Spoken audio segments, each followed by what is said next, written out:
Muy buenas tardes. Casi estrictamente contemporánea de Concepción Arenal, que vimos el pasado día, fue Gertrudis Gómez de Avellaneda, 6 años mayor que ella y murió 20 años antes que Concepción Arenal. Bueno, comparada con la presencia de Concepción Arenal la semana pasada, lo que van a escuchar hoy ustedes sobre Gertrudis Gómez de Avellaneda nos presentará un perfil totalmente distinto de mujer. Todo lo que en Concepción Arenal fue durabilidad de una vida entregada al estudio, al esfuerzo, a la vida social y demás, en Gertrudis Gómez de Avellaneda fue intensidad en la construcción de la subjetividad femenina. Nació en Cuba, fue novelista, fue poeta, fue dramaturga. Es un símbolo, dicho rápidamente, de independencia y libertad en la autoafirmación como mujer. Nuestra conferenciante de esta tarde, Beatriz Ferrús Antón, va a poner en conexión algunos de los paisajes y los retratos literarios de Gertrudis Gómez de Avellaneda para abordar su doble pertenencia a la Cuba en la que nació en Camagüey, lo que hoy es Camagüey, entonces era Puerto Príncipe, cuando Cuba era una colonia española. Esa doble pertenencia a la Cuba en que nació y de la que salió a los 22 años y la España a la que vino, la península, a la que vino porque España era todo, en definitiva. Bueno, esos dos ámbitos culturales diferentes van a ser puestos aquí a la luz a través de imágenes del Prado. Y también va a abordar las variadas formas de representación de la feminidad que son propias de Gertrudis Gómez de Avellaneda, que tienen un componente a veces autobiográfico fuerte, otras veces no, y también en este caso con las pinturas del Prado. Beatriz Ferrús Antón es catedrática de literatura hispanoamericana en la Universidad Autónoma de Barcelona, especialista en historia de las mujeres en América Latina. Tiene 2 líneas de investigación preferentes, pero ha hecho muchas cosas hasta aquí. La literatura conventual, una de esas líneas es la literatura de los conventos durante el periodo de los virreinatos, la Edad Moderna, y en la otra línea es la formación de la escritora profesional, la construcción de la figura de escritora en el siglo XIX, la escritora mujer en el siglo XIX, en la modernidad. Bueno, con esto y con la cita de un par de libros que ella ha señalado en su currículum, en su pequeño currículum, Heredar la palabra, cuerpo y escritura de mujeres o Mujer y literatura de viajes en el siglo XIX entre España y las Américas, voy a darle la palabra enseguida para que pasemos a escucharla ya y no nos entretengamos más. Su charla lleva por título La poderosa voz que espacios hiende, Gertrudis Gómez de Avellaneda, paisajes y retratos literarios. Muchas gracias, Beatriz. Gracias. Bueno, en primer lugar quiero agradecer a la doctora Hernández Sandoika que me haya invitado a participar en este ciclo y, por supuesto, pues al museo por acogerlo y a todos ustedes que están aquí esta tarde, ¿no? El personaje de Gertrudis Gómez de Avellaneda es un personaje para mí fascinante y me siento muy honrada de poder hacer este recorrido por su figura, su obra, sus paisajes, sus textos con todos ustedes. Yo soy historiadora de la literatura y, por tanto, lo que voy a plantearles es, digamos, un recorrido personal de lectura con una cierta, digamos, práctica de lo que podríamos llamar comparatismo clásico, es decir, hacer dialogar algunos de sus textos, sobre todo poemas, con bueno, algunas de las pinturas del museo que creo que nos permiten pues acompañarlos y entender mejor su figura literaria y su época. Y lo que podríamos llamar el campo literario, en el que de alguna manera pues ella se construye y se escenifica. Ahora les explicaré un poco más este punto. He utilizado en todas las citas, a una mayoría en las que están incluidas las obras literarias de la autora, que son las obras que ella compila hacia el final de su vida, en su etapa ya pues, madura, digamos, a modo de una especie de obras completas. Algunos otros textos están citados por otras ediciones porque ella no decide excluirlos de esas obras literarias, pero pensaba que era pues una manera, si alguno de ustedes quiere acudir a ellas, están digitalizadas por la Biblioteca Nacional, pues utilizar de alguna manera una compilación conjunta en la medida de lo posible. Y he utilizado también los catálogos del museo, que son extraordinarios, tienen unas introducciones muy sugerentes, tanto de la pintura del XIX como el tema literario en la pintura del XIX en el museo, que también están digitalizados por el museo y que creo que si alguien quiere pues hacer un recorrido por estos paisajes o por estos autores de los que hablaré, hay mucho más material en esos catálogos. La figura de Gómez de Avellaneda, además, está muy trabajada, cuenta con numerosos estudios críticos. Voy a citar muy pocos, pero de alguna manera quiero, rendir homenaje, ¿no?, o tener presente a muchos años de lectura sobre esta figura, ¿no?, en muchas temáticas, que también si hay alguien que esté interesado en algo específico, seguro que encontrará muy buena bibliografía. Bien, dicho esto, ¿por qué este título? La poderosa voz que espacios yende. Gertrudis Gómez de Avellaneda, paisajes y retratos literarios. A la poesía. Oh tú del alto cielo, precioso don al hombre concedido, tú de mis penas íntimo consuelo, de mis placeres manantial querido, alma del orbe, ardiente poesía, dicta el acento de la lira mía, díctalo sí que enciende tu amor mi seno y sin cesar ansío la poderosa voz que espacios yende. Esta metáfora del poema que se llama A la poesía tiene un primer significado, por supuesto. La poesía, y más en un contexto del romanticismo, es esa mirada especial, singular, hacia el mundo y las cosas, espiritual, que tiene el poeta romántico como un ser elegido. Y Avellaneda va a construirse como autora en relación a esa dimensión de la poesía como buena poeta romántica. Pero he jugado un poco en el título también con la metáfora y la he hecho algo más extensiva a otros significados. La poderosa voz que espacios yende es la voz de alguna manera en este título, aquella que, como les adelantaba, se les adelantaba en la presentación, cruza el océano, abre el espacio y pone en conexión dos geografías y dos tradiciones literarias, como son Cuba y España, fundamentalmente Madrid, que será el gran escenario de la obra de Avellaneda. Pero también la poderosa voz que espacios yende es una voz que abre caminos para las mujeres que quieren escribir, que quieren dedicarse al estudio, pero no solo, y por tanto una voz que podemos llamar protofeminista.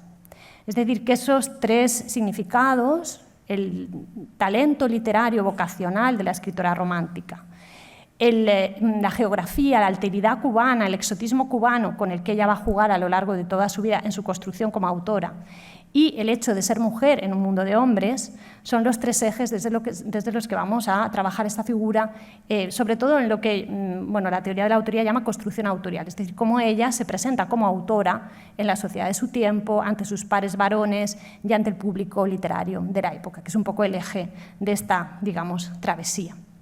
¿Quién fue Gertrudis Gómez de Avellaneda?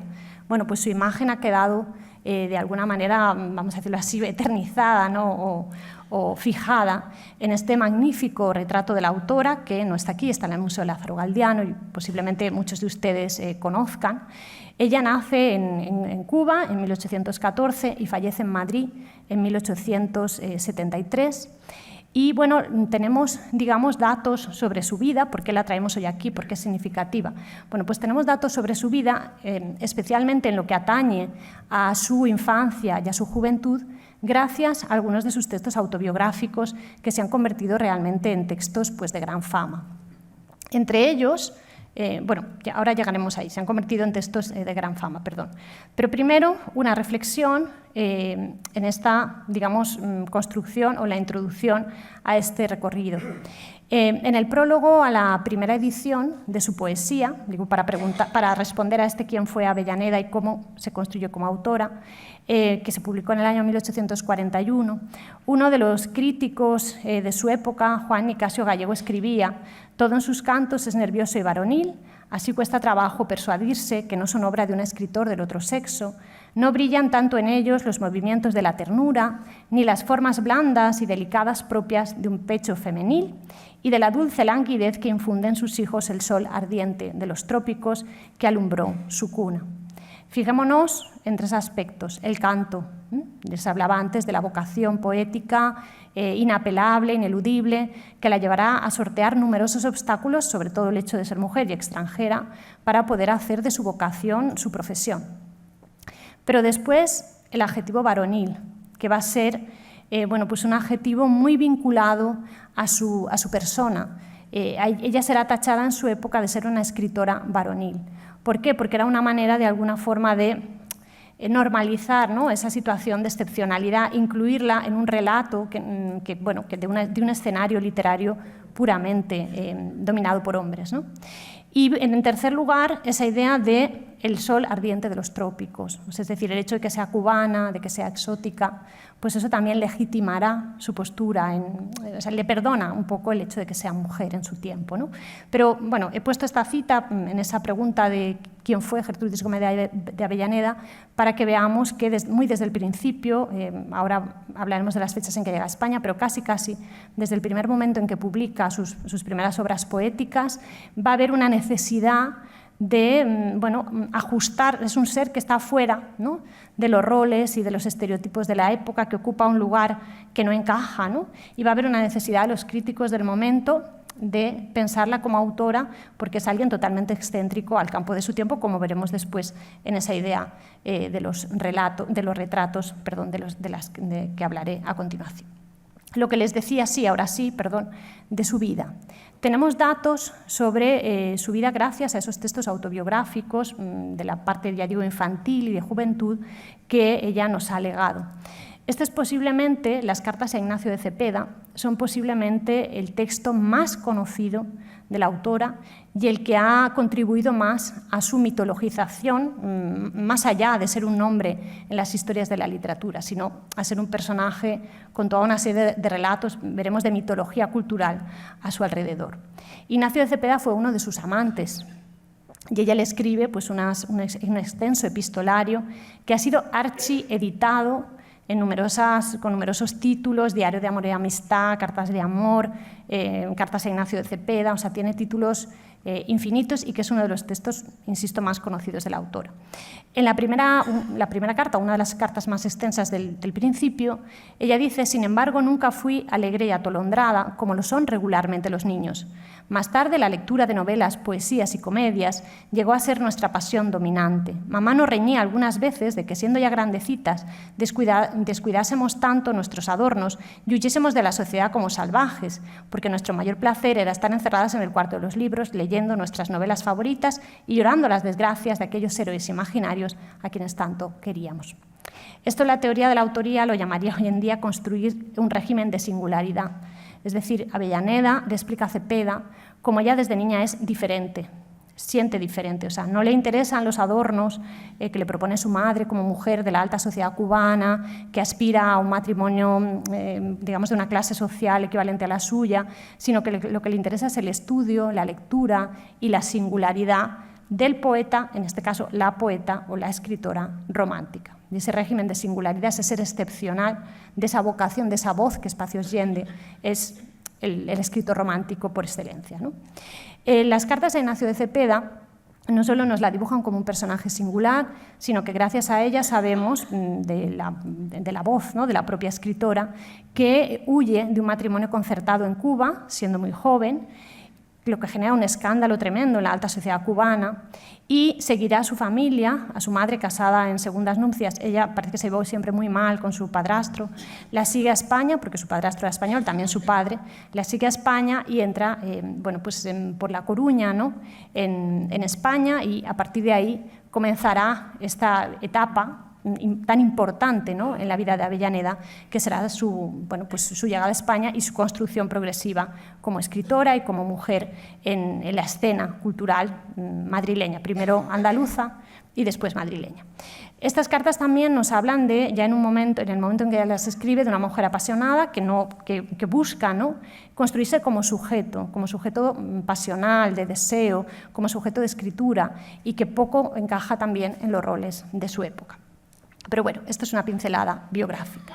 Después tenemos otro texto, también biográfico, muy interesante, para conocer cómo esa joven que había llegado a La Coruña sigue su andadura, ¿no?, por la península hasta llegar a Andalucía primero y a Madrid después. Las damas, dirá en este texto, que se llama Desde mi salida de Cuba hasta mi llegada a Sevilla, o sea, apuntaciones de mis viajes dedicadas a mi amiga y prima, la señorita doña Eloísa de Arteaga y Loinazi, que está escrito en Sevilla en el año 38, recién llegada a España.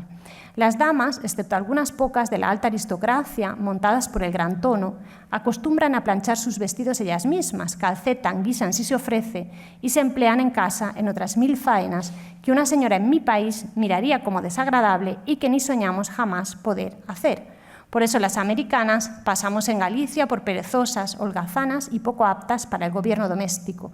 Y yo creo que es innegable que bien por efecto del clima, bien por la educación, somos en realidad las cubanas, por lo menos, más indolentes que las gallegas, bueno, etcétera, etcétera. Me interesa esta cita, ya que va acompañada, además, como ven, de una imagen del museo, el mercado de Noya, ya más de finales de siglo, pero que reproduce otros momentos, ¿no? O puede dialogar con otros momentos de este texto, porque Gómez de Avellaneda se revela desde muy joven como una observadora de la condición de la mujer, de la historia de las mujeres y de sus circunstancias. Y claro, el observar que las mujeres en otras ciudades y en otras geografías tienen unas condiciones de vida distintas, actúan de manera diferente, de alguna manera le hace ver que la condición mujer no es algo natural, o sea, no hay unos roles socialmente establecidos que sean inamovibles, sino que las mujeres, si se comportan de manera distinta en geografías diferentes, es posible que se transformen los roles sociales, son cambiantes, no son naturales, son construidos, lo que hoy los estudios culturales nos han enseñado mucho después, pero Avellaneda ya intuye esto, ¿no? Entonces, esta dimensión de observadora, ¿no?, de la mujer estará muy presente en su biografía desde los primeros momentos. Esto la llevaría también, este mismo hilo, esta misma idea, a dirigir 2 periódicos, La Ilustración, Álbum de las Damas, en el año 45, es decir, la carrera va a ser realmente rápida, o en una etapa en España, en Madrid, y en una etapa posterior, el Álbum Cubano, de lo bueno y lo bello, que dirigiría en Cuba en un momento ya de madurez, donde veremos después regresa a la isla. Sus textos en prensa son muy importantes porque en ellos continúa esta idea que les decía de los viajes, es decir, se va a convertir en una observadora de la historia y de las condiciones sociales de las mujeres, tiene unos famosísimos artículos sobre la mujer y bueno, reflexiones de todo tipo. Considerado hoy casi un manifiesto, les diría, feminista o protofeminista, está este texto del año 45 del Álbum de las Damas, que se llama Capacidad de las mujeres para el gobierno. Nosotros, vuelvo a decir, no preguntamos nada, porque sabemos que lo pasado responde anticipadamente del porvenir, que ningún error es perdurable, que todo abuso lleva en sí mismo el germen de la destrucción inevitable. Largo tiempo reinaron aquellas distinciones increíbles, aquellos privilegios injustos que aspirábamos a eternizarse y que lo hubieran conseguido si, es decir, en Capacidad de las mujeres para el gobierno, ella hace 2 gestos muy interesantes y que también continúa, reactiva de muchas formas a lo largo de su obra. Cuestionar la historia de las mujeres, y en este caso, vamos a decirlo así, la dificultad que tienen en su tiempo para ser gobernantes o el debate que existe en todo esto. Habla de abusos, pero también habla del porvenir, del cambio de las costumbres, es decir, de la misma manera que las mujeres que ya ve en La Coruña tienen roles distintos a los de la mujer cubana. La historia también nos demuestra que hay mujeres trazando genealogías hacia el pasado que han sido gobernantes. Este es un gesto también muy interesante, mirar a las mujeres del pasado para tratar de cambiar el presente. Es decir, que esa joven cubana que rompió su matrimonio en la isla, que llega a España, de manera muy, muy temprana va a implicarse en todo lo que tendrá que ver con, bueno, vamos a decirlo así, la causa social, o sea, de la mujer, ¿no? Pero no nos quedemos, vamos a decirlo aquí, en este punto, sino que quería contarles un poquito más de su vida antes de entrar propiamente en esta idea de los retratos y paisajes, que es como el eje de esta conferencia. Tenemos noticia, por la numerosa bibliografía, de otros muchos aspectos de la autora, y quiero al menos resumirlos, ¿no? Hay una de sus biógrafas más famosas, y también primeras, ¿no?, Carmen Bravo Villasante, Raimundo Lazo, Teodoso Fernández, María Caballero, Ángeles Ezama, han escrito numerosos trabajos sobre su vida, ¿no? Así como también otras muchas cartas al margen de las suyas personales, de escritores de la época, políticos o amigos de la autora, nos han permitido reconstruir, ¿no? Bueno, el segundo momento, no solamente la niña y la joven que llega a Sevilla, sino la continuidad, digamos, de esa historia. ¿Cómo consigue esa jovencita cubana que ha llegado a la península acompañando a su madre convertirse en la escritora que llena los teatros, que escribe novelas, que escribe leyendas, que escribe poesía, practica todos los géneros de su tiempo? Es una mujer bueno, pues, reconocida. Bueno, lo hace pues, con mucho trabajo literario detrás, porque lo hay, es una incansable trabajadora de la palabra, y lo hace también, bueno, jugando, como les decía, con bueno, esa construcción personal en el campo literario. La cubanidad, esta idea de feminidad reinterpretada en diálogo siempre con lo varonil, o bueno, pues su profunda vocación literaria que la llevará a trabajar muy duro. Llega a Andalucía, Gómez de Avellaneda, deja La Coruña, sigue, y lo cuenta en esas cartas a la prima Eloísa, hacia Andalucía. La Coruña, bueno, considera que era un paisaje triste por el clima, etc., pero se enamora de Sevilla. Sevilla es la ciudad de la alegría, luego lo veremos en los cuadros que he seleccionado para este paisaje. Sevilla es la ciudad de la alegría, pero es la ciudad también de los primeros éxitos literarios. Ella se moverá en la prensa andaluza con bastante soltura, con el seudónimo de La Peregrina, que también habla mucho de esa condición dual, ¿no?, de mujer entre dos mundos de que hemos avanzado. Allí traba amistad con Alberto Lista, que era uno de los escritores más conocidos de la época, y Alberto Lista la introduce en bueno, pues vamos a decirlo así, en el escenario cultural madrileño, donde será amiga de Manuel Quintana. Ahora veremos el cuadro, digamos, eje de esta exposición, me refiero de esta conferencia, con Zorrilla, que ahora veremos también, los poemas a Zorrilla son nucleares también en este trabajo, y bueno, vive toda una serie de circunstancias personales, de su vida personal, que la dotan de una aura casi legendaria como mujer de grandes pasiones. No solamente hemos hablado del romance con Ignacio de Cepeda, sino que tendría otro romance con Gabriel García Tasara, que en el momento en que ella lo conoce, pues era un político, vamos a decirlo así, principiante, pero que después se convierte en una de las grandes figuras del siglo. Con él tendrá una hija fuera del matrimonio, que él jamás reconoce ni llega a conocer, bueno, no llega a conocerla. La niña fallece a los pocos meses, se casa muy poco después con Pedro Sabaté, otro político y escritor de la época, que fallece de una enfermedad terminal relativamente poco tiempo después, y 10 años después vuelve a tener un matrimonio con Domingo Verdugo y Massieu en el año 55, que también era diputado de las Cortes, escritor, etc. No es que me interese, digamos, en exceso esta dimensión, ¿no?, de la autora, pero sí quería mencionarla porque, bueno, habla de una mujer independiente, que vive sus relaciones personales y amorosas en libertad, y creo que eso es importante, con una historia también muchas veces trágica en sus matrimonios y en la pérdida de su hija, pero que también supo, además, relacionarse muy bien, con la corte. Hablaremos ahora un poco de sus poemas a Isabel II, y sabemos, gracias a un trabajo de Carmen Simón, Gertrudis Gómez de Avellaneda, agente político, que llegó a participar incluso en las tramas para casar a Isabel II, es decir, que estuvo realmente vinculada a los círculos políticos y de la corte en el momento, y fue bastante afín a Narváez. Incluso, bueno, hubo rumores de, en fin, si había algo más, vamos a decirlo así, que amistad con el propio Narváez. Es decir, que a Gómez de Avellaneda la rodea, ¿no?, un aura de sucesivas leyendas, por ejemplo, de su último marido, que también fallece por un atentado. Existe toda la leyenda de si realmente el atentado se debió a las afinidades políticas, fueron oponentes políticos del marido o realmente oponentes literarios de la propia Avellaneda. Es decir, es un personaje que trasciende lo literario.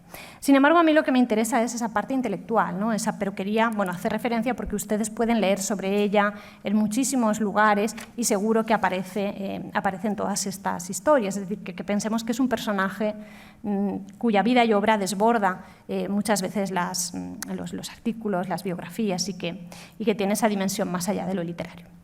Pero lo que me interesa es esa parte intelectual y, por tanto, si leemos la biografía que está más vinculada a su parte intelectual, por ejemplo, Ángeles Ezama tiene un trabajo sobre la presencia de las señoras en los liceos, el caso de Gertrudis Gómez de Avellaneda, sabremos, por ejemplo, que también relativamente poco tiempo después de haber llegado a Madrid, llega en el año 40, ella gana el premio del Liceo de Madrid, el premio poético, además el primer premio y el Accessit, con 2 poemas. Se presenta 2 poemas, uno con un seudónimo masculino, que queda el primero, curiosamente, y otro con su propio nombre, que queda el segundo. Es decir, que es una mujer que muy joven será reconocida, gana el premio en el Liceo de Madrid, sería socia del Liceo de Sevilla y del Liceo de Madrid, será reconocida por el Liceo de Valencia, hay testimonios de poemas dedicados a los socios del Liceo de Valencia, y mucho tiempo después, cuando regresa a Cuba con su último marido, intentando que ese atentado, que había sido una cuchillada, que le había perforado un pulmón, pues pudiese sanar de los problemas de pulmón, será homenajeada ya como una gran autora en los años 60 en su propio país.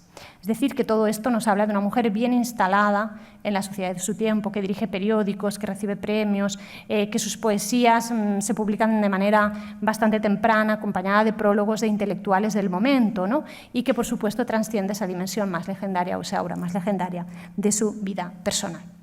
Y he encontrado esta curiosidad en el museo, que es esta acuñación que el Liceo de La Habana hará a Gertrudis Gómez de Avellaneda, y con motivo precisamente de ser homenajeada en La Habana. Hay también muchos testimonios poéticos, tanto de la propia Avellaneda como de otros escritores que la agasajaron. Pero aquí, en el catálogo del Museo del Prado, está esta acuñación que está dedicada al Liceo de La Habana, a Gertrudis Gómez de Avellaneda, y que de alguna manera pues eso testimonia ese momento de agasajo. Pero llegamos ahora a los cuadros, ¿no? A lo que yo he llamado un poco más la parte de los retratos, jugando también, haciendo un juego literario, porque sobre todo lo que quiero es, de alguna manera, contrastar cuál es el campo literario que nosotros diríamos de su época, porque la teoría del autor nos dice, todo autor se construye en relación al campo literario de su época. Todos estos aspectos que hemos visto de Avellaneda tienen un porqué, que es ese campo literario, cómo funcionaba y cómo ella necesitaba ser aceptada en ese espacio.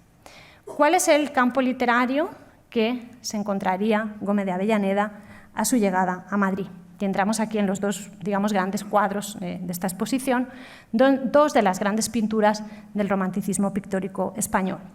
Este se llama Los poetas contemporáneos, está después el crédito, pero lo pasaré rápido, se lo leo. Los poetas contemporáneos, una lectura de José Zorrilla en el estudio del pintor, y está pintado en 1846. Es de Antonio María Esquivel y Suárez de Urbina. Fijémonos el campo literario con el que se encuentra Avellaneda, un espacio totalmente lleno de figuras masculinas, donde las figuras femeninas ocupan un espacio que es ser objeto de arte. Lo encontramos en la escultura clásica, que aparece al final, y lo encontramos en los retratos, ¿no? de las damas de la parte derecha del cuadro, o ya figuras que tienen que ver pues, con santas, la propia Virgen María, en los cuadros del fondo. Aquí tienen los créditos. Y 10 años después nos encontramos la coronación de Quintana. Fijémonos en el escenario. Es cierto que son 2 escenarios diferentes. El primero es un espacio puramente de encuentro, vamos a decirlo así, artístico-cultural, artistas y escritores. Pero este cuadro, que pertenece al fondo del museo y que está en el Senado, y que si no lo han visto les invito a que lo vean, que es espectacular, tiene a 2 mujeres en los 2 lugares más relevantes del cuadro. Una es Isabel II, o sea, aquí no hay duda, está en el trono. La otra es Gertrudis Gómez de Avellaneda. Gertrudis Gómez de Avellaneda ocupa, a ver si lo sé, perdón. O Gertrudis, da igual, no toco el puntero, lo tienen aquí, quería ponérselo en láser, pero da igual. Gertrudis Gómez de Avellaneda ocupa el atril, el lugar de la cultura, el lugar de la autoridad, en este caso literaria. Tenemos que pensar que Quintana, que es este señor, era un poeta súper reconocido, que de alguna manera había tenido, vamos a decirlo así, un cierto magisterio y amistad personal con Avellaneda, pero que había sido el tutor de la reina y que de alguna manera queda, bueno, pues un poco perdido o en segundo plano en relación a las figuras femeninas. Pero no solamente están estas figuras femeninas, sino que otras se han colado en el cuadro. Aquí al fondo está Carolina Coronado, de la que les hablarán pues, mi compañera, creo que en la próxima sesión del ciclo. Está Teresa Rivas, que es una actriz de teatro, y por supuesto ya mujeres de la nobleza, la duquesa de Alba, la condesa de Portocarreño, y otras mujeres que se encuentran en distintos lugares del cuadro. Tienen todos los personajes identificados en el catálogo del museo y hay un estudio exhaustivo sobre esta pintura. Fue un acontecimiento de gran importancia porque era el tutor de la reina y la figura protagónica, como les digo, fue Gómez de Avellaneda. Entonces, bueno, creo que habla, ¿no?, de un escenario que ha cambiado. En apenas una década, Gertrudis Gómez de Avellaneda, digamos, ha quebrado, ha hendido, si jugamos con la metáfora del título, el espacio. Ella nos lo va a contar con sus propias palabras, ¿no?, también con los poemas que dedica al evento. A la coronación del ilustre poeta, excelentísimo señor don Manuel Quintana. Miradle, él es su nombre venerado, la muchedumbre ufana vitorea, y en el recinto augusto del Senado, santuario de las leyes, la esclarecida nieta de 100 reyes, a quien su corte espléndida rodea, con noble orgullo que su faz pregona al bardo nacional de la corona. Estos son los versos con los que Avellaneda, de alguna manera, reproduce el cuadro. El cuadro fue pintado años después. La coronación de Quintana es del año 55 y si alguien tiene interés existen varios artículos que explican cómo se abre después un concurso, la Real Academia de San Fernando fija las bases. Es una historia súper interesante y la fecha es del 59, pero el acontecimiento es del 55. El poema está escrito en el año 55, que estamos usando la edición de las obras completas. Pero ese mismo poema, que este es un fragmento, es un poema muy extenso, había empezado así, o sea, empieza así. Allá en el centro de la hermosa Antilla, que oye bramar al Golfo mexicano, para que a la corona de Castilla aún rinde el mundo de colón ufano, allá donde es eterna, de los bosques la plácida verdura, y el cielo tropical su luz derrama en los albores de mi infancia tierna, por la ligera fama llegóme mi canto de inmortal dulzura. Es decir, Avellaneda, cuando ya era una escritora reconocida, cuando ya recitaba en el atril ante la reina y ocupaba el lugar, ¿no?, digamos, destacado del evento, y así queda congelado en el cuadro, todavía inicia sus poemas recordando sus orígenes cubanos, aunque su vida de madurez y sobre todo de madurez literaria transcurre en Madrid, y recurriendo, ¿no?, a ese, de alguna manera, paraíso de la infancia, que es para ella Cuba y que sistemáticamente necesita reproducir a la hora de construirse y de configurarse como autora, por una serie de razones que inmediatamente, digamos, completaremos o afinaremos. Por tanto, si tomamos un poco como referente estos dos cuadros, vemos a esa mujer que llega a un espacio absolutamente masculino y que, bueno, necesita, ¿no?, buscar su hueco, hendir el espacio, como acabamos de decir, en ese campo literario del Madrid de los años 40 y 50, donde prioritariamente tiene lugar su obra. ¿Quiénes fueron los escritores con los que ella se encontró? Y esto es lo que he llamado retratos, ¿no?, y que merecieron el suficiente reconocimiento y la suficiente importancia para ser inmortalizados por los pintores de la época y para tener también su lugar en el catálogo del museo. He puesto solo algunos ejemplos a los que Avellaneda dedica un poema que también retrata, entre comillas, jugando, ¿no?, con la idea, ¿no?, usándolo como metáfora, retrata a estos escritores, pero lo hace desde el punto de vista espiritual. O sea, es decir, mientras el cuadro reproduce a Nicomedes Pastor Díaz, que fue político y escritor de la época, pues Avellaneda escribe un poema después de haber leído el primer volumen de sus poesías, mientras mi vista ardiente y afanosa fija en tu libro con tenaz desvelo, donde de nuevo se habla de esa voz, ¿no?, que convoca una mirada especial hacia las cosas. Vuelve a soltar la voz sonora, ¿no?, pedirá al poeta. Es decir que, bueno, el cuadro está reproduciendo un retrato en el sentido estricto. El poema, del que solo les he leído dos versos, encuentra, ¿no?, en el escritor, en Nicomedes Pastor, una comunión, ¿no?, de las voces, espiritual, afín, ¿no?, a los escritores del romanticismo, con el que la propia Avellaneda se identifica. Ahora lo veremos de una manera más clara, porque aquí voy a ser breve y les leeré los de Zorrilla por razones, digamos, de tiempo, ¿no? Otro de los poetas que los pintores del momento inmortalizaron, y es uno de los grandes nombres, obviamente, de la época, fue el escritor José de Espronceda, que además fallece de manera muy temprana. Y ella también dedica otro poema al escritor José de Espronceda, donde el recorrido es semejante, ¿no?, al de todos los poemas que dedica a los pares de su época, que es retratar esa dimensión espiritual y conectar, con ella como alguien que pertenece a un mismo campo y a una misma tradición. En el caso de Espronceda hay una variante, dedica los primeros versos y varias estrofas a describir la naturaleza, la vida, la pasión, para después decirnos: un eco de dolor un hombre expira. Es decir, Avellaneda entiende que hay una pérdida en el fallecimiento de Espronceda muy joven, no solamente personal, sino también para la tradición literaria poética española. Ella llega a reflexionar en su poema y decir: bueno, es que si Espronceda de alguna manera hubiera vivido más, la tradición literaria hubiera sido otra. Y ella se inserta de nuevo dentro de esa tradición. Estos son dos pinceladas, pero ahora se ve, digamos, yo creo bastante claro en el caso de Zorrilla lo que quiero decirles. A Zorrilla le dedica 2 poemas. Si quieren ustedes también les recomiendo que lean Recuerdos de un tiempo viejo de Zorrilla, donde describe de una manera fascinante toda esta época, todos estos escritores. Muy joven eras de mí distante, del mundo acaso desconocido, cuando de pronto voló vibrante de tu arpa un eco que hirió mi oído. ¿Por qué responde de aquel instante la impresión grata, jamás olvido? Es que un alma fraterna reconocía. Y el poema se llama Las almas hermanas. ¿Por qué insisto en este punto? Porque Gertrudis Gómez de Avellaneda se estaba, digamos, retratando poéticamente, pues ya digo, yo uso el verbo retratar como metáfora, por supuesto, en esta exposición, en la parte literaria, retratando como un alma fraterna de José Zorrilla, retratándose como perteneciente a la misma tradición que José de Espronceda, o en una comunidad espiritual con Nicomedes Pastor. Para ella no había diferencia entre su posición como mujer ni entre sus orígenes antillanos con la tradición al campo al que pertenecía. Es decir, hay una insistente necesidad o no necesidad o simplemente sentimiento de sentirse partícipe de un campo literario y de una tradición. Y lo mismo sucede con el poema a mi amigo José Zorrilla. Quiero cantar porque mi canto esperas, quiero cantar porque tu canto ansío, mas hay me ahoga entre sus garras fieras un monstruo atroz que en combatir porfío.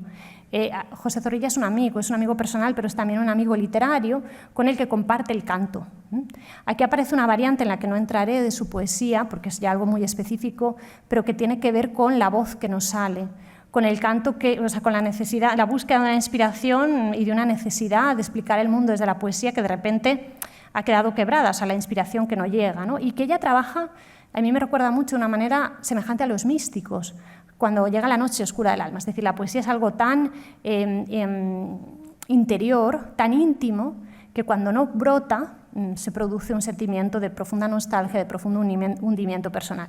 Eso se trabaja en este poema, pero de nuevo vuelve a trabajarse esa idea de fraternidad, de amistad, de tradición compartida con el escritor José Zorrilla. ¿Retrató Gómez de Avellaneda a algunas mujeres? Pues sí, lo hizo, pero digamos que de una manera un poco distinta a los escritores con los que ella coincide y con los que conecta. La poesía, los poemas en torno a Isabel II, los poemas en torno a otras figuras de la corte, de la época, podemos interpretarlos de muchas maneras, como poesía de circunstancias, como poesía que busca el mecenazgo. Gómez de Avellaneda quiso en algunos momentos entrar de azafata en la corte para ganarse mejor la vida, en fin. Podemos interpretarlos de muchas formas, incluso, como una poesía de alguna manera que obedece a algunas efemérides y que no tuviera más valor que la efeméride específica.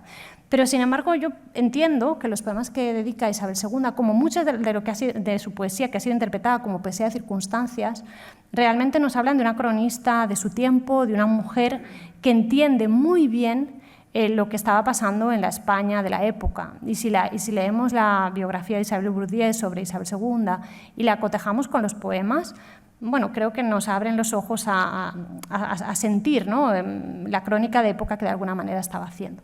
No me voy a detener mucho en ellos porque tienen muy buenos trabajos de bibliografía. Sobre Milena Rodríguez, Catherine Davis, han escrito sobre los poemas dedicados a la reina, pero sí que creo que revelan pues, esta dimensión de la autora como una mujer inteligente, muy conectada con los círculos políticos de su época y que, bueno, entendía, en un momento dado entendía que Isabel II podía ser una figura que lanzara la historia de España hacia el progreso, hacia otro lugar, después de tiempos de conflicto, etcétera, y que luego se quedaría un poco, vamos a decirlo así, más desencantada, ¿no?, con el personaje y variará pues su interpretación, ¿no?, de la reina. A ella le dedica a la reina, Su Majestad Doña Isabel II, con motivo de la declaración de su mayoría, cuando es declarada mayor de edad, y que parece que es un símbolo de esperanza, de progreso, y le dedica también algunos poemas a su cumpleaños. Son poemas muy extensos. Cuando al imperio de su voz rugiente la discordia civil brota facciones, y al rápido torrente de infandas ambiciones son diques importunos, instituciones, cultos seculares, se ven alzar guerreros y tributos, dispuestos a lanzarse a los azares de las pasiones que ensañan lucha. Es decir, el poema Isabel II comienza, pues es un tiempo de guerra, de conflicto, de pasiones desatadas que después tendrán en la mayoría de la reina la posibilidad de un futuro de paz, etc. Pero estos poemas también han sido trabajados, y hago solo un pequeño apunte, en la primera escritura que tienen en los años 40, más o menos, bueno, un poco sí, un poquito tal, y en la escritura que tienen después en las obras literarias en el año 69. O sea, ella en las obras literarias retoca muchos poemas. Y lo que han hecho Catherine Davis y Milena Rodríguez es estudiar los cambios. Claro, no estudiar los cambios desde el punto de vista de la crítica textual o de la edición de los poemas, sino estudiarlos desde el punto de vista de la variación histórica y simbólica. Y los cambios son significativos, por lo que les decía. Primero, la reina ya no es tan elogiada, con pequeños adjetivos el poema cambia.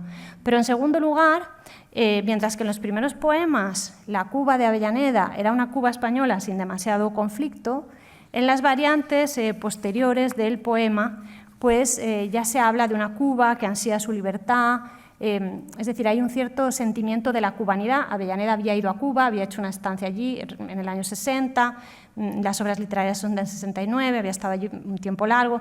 Es decir, se había permeado tanto de la historia de Cuba como de la historia de España, y las variantes y las reescrituras son bastante significativas.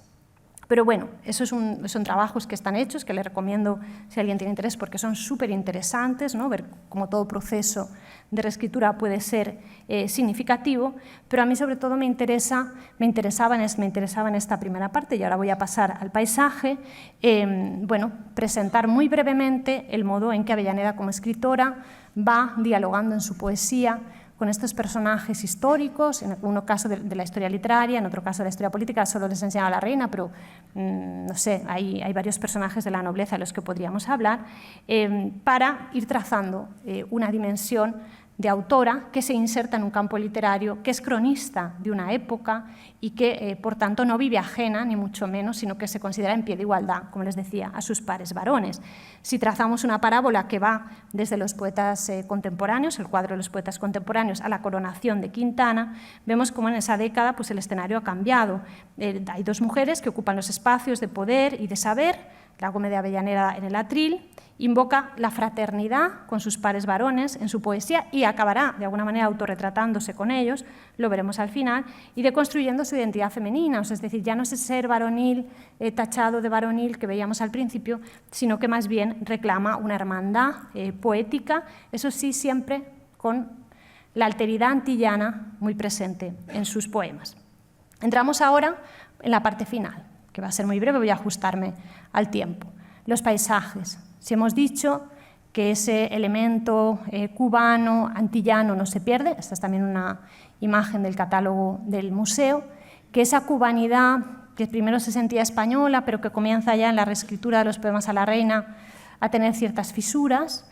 El primer paisaje, por supuesto, inevitable en el estudio de la figura de Avellaneda, es el paisaje cubano, ya hemos hecho muchas referencias. Ella bueno, dedica, ¿no?, las obras literarias a Cuba. Dedico esta colección completa de mis obras, en pequeña demostración de grande afecto, a mi isla natal, a la hermosa Cuba. Una Cuba de la que estuvo ausente muchísimo tiempo, pero una Cuba a la que regresó, ya les digo, en el año 60 como escritora súper reconocida, homenajeada por el Liceo de La Habana, después Matanzas, y una Cuba que fue siempre ese origen archirrepresentado en toda su literatura. El poema que abre las obras literarias, y el más famoso de Avellaneda, es este, Al partir. Perla del mar, estrella de occidente, hermosa Cuba, tu brillante cielo, la noche cubre con su opaco velo, como cubre el dolor mi triste frente. Voy a partir la chusma diligente, para arrancarme del nativo suelo, las velas iza y pronta su desvelo, la brisa acude de su zona ardiente, adiós patria feliz, Edén querido. Doquier que lado en su furor me impela, tu dulce nombre halagará mi oído, adiós y cruje la turgente vela, el ancla se alza, el buque estremecido, las olas corta y silenciosa vuela. El tema de la cubanidad en Gómez de Avellaneda es posiblemente uno de los temas más trabajados por la bibliografía, especialmente en poesía. Hay un trabajo clásico de Alvin que se llama Género, Poesía y Esfera Pública, donde ya nos dice, que nos viene a decir más o menos, que Cuba es siempre representada por Avellaneda, casi desde este poema, como una nostalgia. Es decir, que aquí ya se intuye la nostalgia del paraíso perdido, del paraíso de la infancia, del paraíso de los afectos, que nunca se volverá a recuperar tal cual fue, ¿no? Y entonces habla de esa nostalgia desde la que será posible construir literariamente Cuba y construir al personaje Avellaneda, ¿no? Milena Rodríguez, que tiene también muchos trabajos sobre la poesía de la cubanidad, ¿no? En Gómez de Avellaneda, habla también de cómo ha sido una figura muy discutida desde la propia literatura cubana en determinadas épocas, en el sentido de decir, bueno, es que es una Cuba de la añoranza, de los afectos, desdibujada, que no corresponde a lo mejor con los imaginarios políticos o culturales que se van gestando a lo largo del siglo, pero ya también explica cómo, bueno, género y nación en el XIX pues, tienen sus diferencias. No es lo mismo la escritura de la mujer en torno a los imaginarios nacionales que la escritura de los varones, y sí defiende la cubanidad de Avellaneda como un elemento presente, por ejemplo, en esa reescritura de los poemas de la reina. Sea como fuere, Cuba aparece una y otra vez en muchos de los textos literarios de la autora. Por ejemplo, su primera novela, Sab, que es la novela, yo creo, también más editada y más conocida, está dedicada a un esclavo cubano, un esclavo de la isla de Cuba, y los parajes de la isla pueblan el texto. Es una novela, además, también, si la han leído, con un fuerte componente de defensa de los derechos antiesclavista, o sea que tuvo bastante, en fin, generó malestar. Y por otro lado también protofeminista, porque las mujeres, al final de la novela, el esclavo dirá, bueno, yo puedo comprar mi libertad, ellas no, ¿no? Hay un parlamento que es un parlamento muy trabajado por los estudios feministas, etc. Es decir, el tema cubano es el tema, pues eso, del afecto, del paraíso de la infancia, de lo perdido que nunca se lleva a recuperar, pero que al mismo tiempo al que se pertenece y al que no se renuncia y con el que dialogará a lo largo de su vida de manera permanente. El paisaje de Cuba es un paisaje continuo. Pero, y ustedes me dirán, ¿y qué hace aquí el Coliseo de Roma?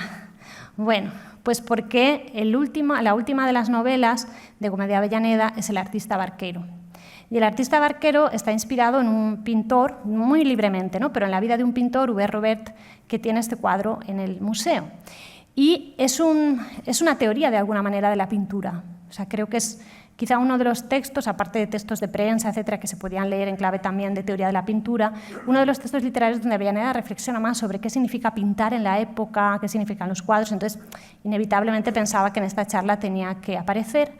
Y lo que busca el padre de la protagonista, del artista barquero, es que alguien sea capaz de pintarle una glorieta encima de una colina donde él, digamos, fue muy feliz con su mujer fallecida. Es un paraje del alma, ¿no? Un paraje cubano, pero un paraje del alma. Él es francés, pero se ha casado con una cubana, y este Hubert Robert es el único capaz de reproducirlo, ¿no? Entonces, la cita es muy extensa y no la leeré, ¿no? Pero este es un texto menos trabajado que la poesía y que habla esto de la pintura, de la poesía, como espacios del sentimiento y de una hermandad de las artes en la búsqueda de la espiritualidad y de los afectos, que es el programa del romanticismo, ¿no?